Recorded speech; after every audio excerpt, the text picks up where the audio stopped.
warahmatullahi wabarakatuh. Sampurasun wilujeng enjing pamirsa sadayana. Tepang deui sareng simkuring Revalina Nurfauziah dina program Warta Sunda TV. Sababaraha warta anu lebet kardeksi Sunda TV bade didugikeun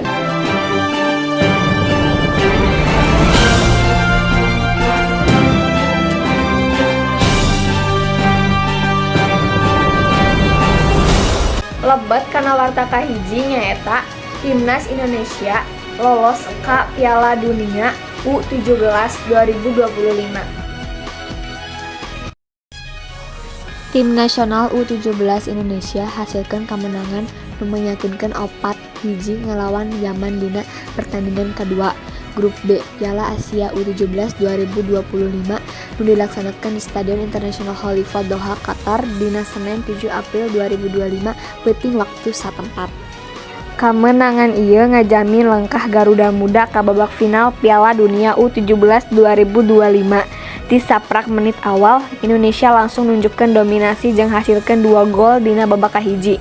Dina babak kadua, Garuda Muda nambahan 2 gol deui, sedengkeun Yaman ngan bisa ngabales ku hiji gol sangkan skor akhir jadi 4-1. Dina Indonesia bakal ngahareupan pertandingan panuntungan dina fase grup ngalawan lawan salajengna.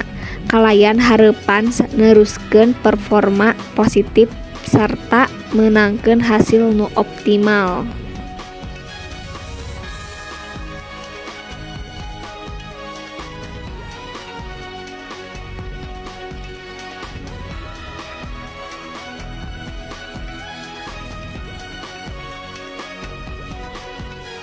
Pamirsa mung sakitu nu tiasa dipikahatur mangrupi informasi dinten ieu. Simkuring Revalina Nurfauziah, Suja Amit Mungkur Amit